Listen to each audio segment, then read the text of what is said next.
Today we're talking about renting out a house with a mortgage. Come on and let's learn about this. If you're a homeowner with a mortgage and you plan to rent out that home, here are some things to keep in mind. First, your mortgage is going to be due on the 1st, but the first month that you put the tenant in, they're going to be a little bit behind. Why is that? After you've left, you will have had to move out, get it cleaned, get it repaired, get it painted if needed, and put in new flooring or clean the flooring. And it takes time. You get vendors in there. So by the time you've moved out and you've put the new tenant in, some amount of time passes and you have to figure that that next mortgage payment you're probably going to have to pay without having yet received a full month's rent from the. Number 2, while we're talking about the tenant's money, you need to understand that that security deposit is the tenant's money. Even though they've handed it over to you, you have to keep it in trust. And when they leave down the road, that money is really intended to repair items that they have caused damage to that are not normal wear and tear. We can go into that more in depth on another video. But you need to keep their money available so that you have it to use it only as provided for in the lease. And as a very last resort, you can use money from the security deposit towards some or all of the last month's rent, but that's not what it's intended for. Number 3, how to get the home ready. Do you stage it? How do you get it ready to be shown and then rented? That is going to vary person by person. The person helping you rent it out could come in and have their vendors ready, repair, paint, clean the carpet, replace carpet, but other owners like to handle those things themselves. But that initial big heavy lifting of getting your items out of the house usually just falls on you, how you want to accomplish it. If you're going to hire movers, if you're going to pack boxes yourselves, that has to get done, and it can be a lot if you've been in the home for many years.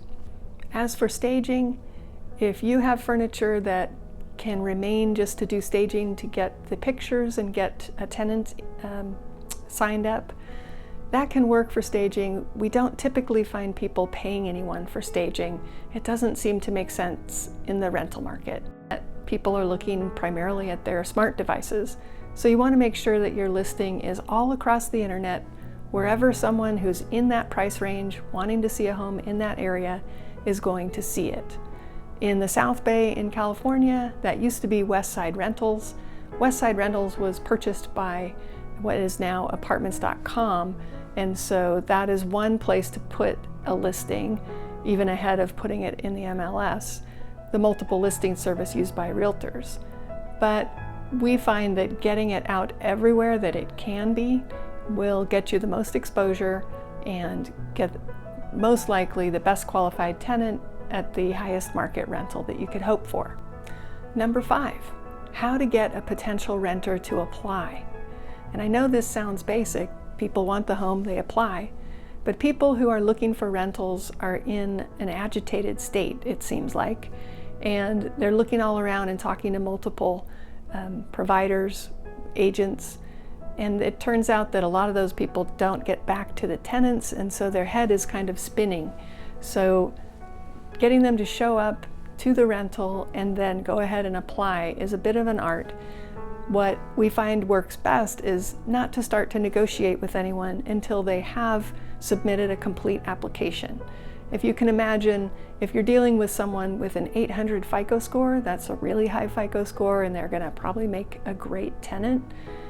You might negotiate more and give in a little more, knowing that they had really good credit, versus a renter whose credit is quite low and they're struggling with even being able to qualify. You're probably not going to negotiate as much with them. So what you try to do is pre-qualify tenants on the phone with 5 simple questions that you can ask me for those if you want to send me an email. Just use the 5 questions to get them qualified just enough to be willing to take the time to show that rental. Get them to see the rental, get them to want it enough that they commit and go ahead and put in that application. Number 6, how to check their background and credit history. There are different ways on the internet you can do this. We find it's easier to have a system set up where we have them apply online and they essentially do a credit pull on their own through our portal. As a single homeowner, it is more difficult, and I would say that you should make sure that you check their references. Make sure that you call the employer and do an employment verification, call the landlord, verify that this person paid rent on time. You have to be careful about what questions you ask under California law, so that would be some learning if you're going to handle that on your own. Number 7, how to negotiate with a tenant on all the deal points of a lease.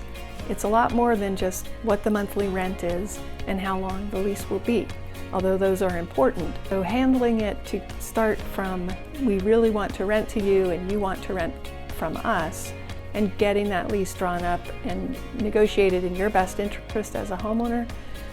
Each of those is something that we've worked on for years.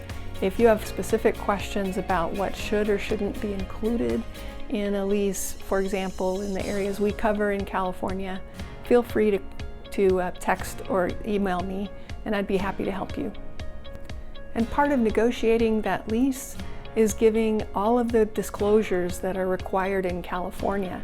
For example, if the home was built before 1978, you have to give a disclosure about lead-based paint. So you'll need a checklist of all the things that are required to be disclosed to that tenant and make sure that those get done.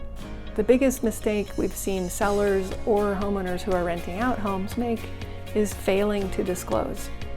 Number 8, how do you move that tenant into the home? Do you just show up and hand them the keys and you've signed the lease and that's it? And that you really need a move-in form that's a checklist for all the areas of the home and go item by item as to what condition they're in. The tenant is responsible to turn the home in at the end of the lease in essentially the same condition as they were handed the home, but normal wear and tear is not on the tenant to pay for. And number 9, you're going to want to have some professionals, whether it's handymen, electric, plumbing, who are going to be at the ready for when there is some kind of repair needing to be done. Get in your mind some kind of plan for how you'll handle the ones that are true emergencies, where you have water leaking or gushing, or the air conditioner goes down during the hot months.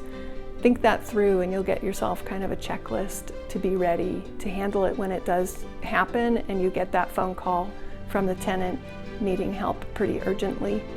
And then of course a list of people that you'll have at the ready to repair things that can be fixed on a less urgent basis.